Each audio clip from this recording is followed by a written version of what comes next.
Pero bueno, tu pregunta era con respecto a las necesidades y las violaciones. Sí, sí, existieron. Y de hecho, no solamente existieron porque había un régimen militar, sino que siguen existiéndose en nuestro país con respecto a lo que está sucediendo hoy en la actualidad, más allá de que tengamos un gobierno democrático, que aunque a mucha gente le guste o no, o que sea simpatizante o no de este gobierno, de este partido político en especial, cada quien tiene sus ideas y las defiende como puede. Pero hay un hecho real que tiene que ver con el abandono de la persona. Hace 6 años que estamos en esta plaza, durante el periodo del gobierno anterior a este, que era de la misma ala política, o sea, era de Néstor, hoy es de Cristina, jamás fuimos atendidos por el Estado. O sea, eso es una clara violación a los derechos del hombre.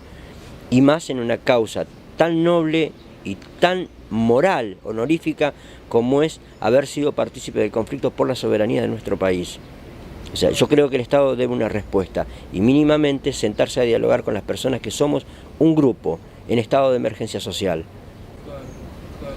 Te pregunto una cosa, Chile cedió base aérea para los británicos.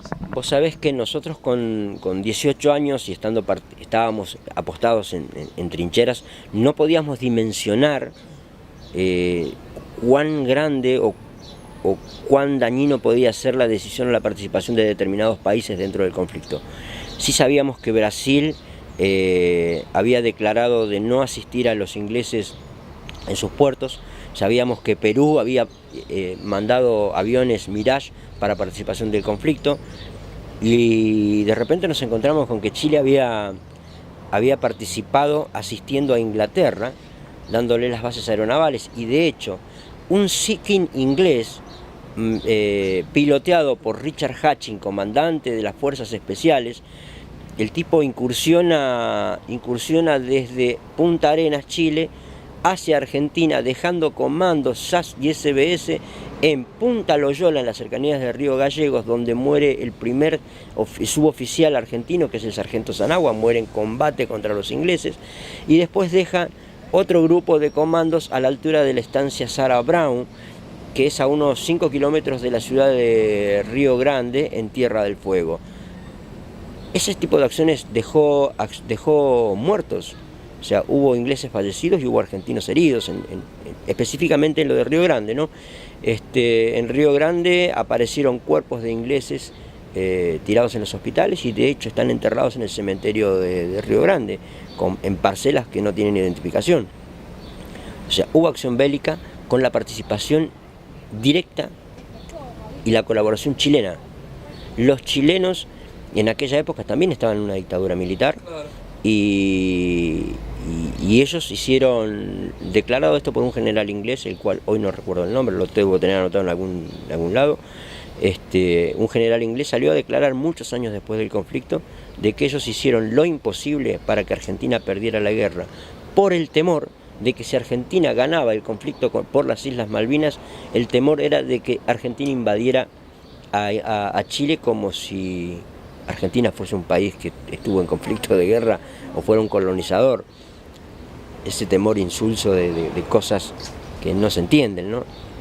Argentina no tenía el proyecto de conquistar, ni de robar, ni de masacrar, ni nada. En ese momento la sociedad argentina estaba siendo víctima de una dictadura militar que tomó una decisión política y dejó como daño colateral a 30.000 jóvenes, a la mitad de ellos abandonados psicológicamente, porque es el día de hoy que muchos veteranos de guerra que están reconocidos no tienen la asistencia correspondiente para el psicotrauma, y después tenés alrededor de 6.000 ex soldados más que participamos directamente del conflicto, los cuales jamás fuimos tomados en cuenta y estamos totalmente abandonados por el Estado.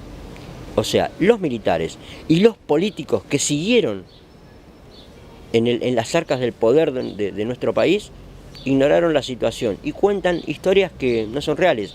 Acá no venimos a contar grandes historias de Rambos, ni de que somos los más ni los menos, no.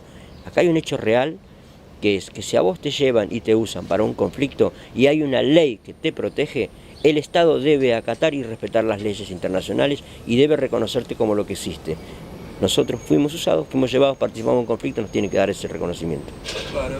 ¿Había posibilidad de ganar la guerra? Yo creo que sí. Muchos veteranos de guerra me escuchan hablar y seguramente te van a decir, está loco.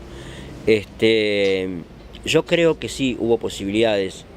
Yo te voy a poner un ejemplo, tal vez tonto o infantil, pero la posición Malvinas era estar en las islas y el que quería el que quería ir a invadirla, a tomarla, tenía que pasar por un sinfín de situaciones conflictivas que podrían ocasionar conflicto, donde vos estás en una posición fija y el que avanza está al aire libre y está al descubierto. Era muy imposible de tomar las islas, recuperar las islas, o asimismo en los ataques que se hacen al continente, donde hay esta cantidad de soldados muertos, no les fue posible tomarlos. ¿Por qué? Porque la posición y la visión favorece al que está apostado, no al que viene de avanzada. Lo mismo pasaba con las islas.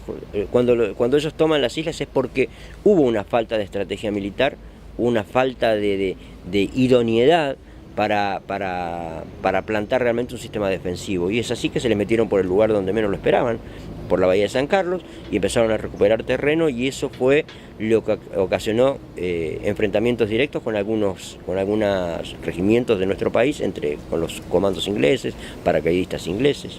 Soy uno de los miembros de acá de la CAMPE, somos 400 personas que hace 6 años que manifestamos de forma pacífica y reclamamos al Estado la inclusión en las leyes vigentes para ser veteranos de guerra.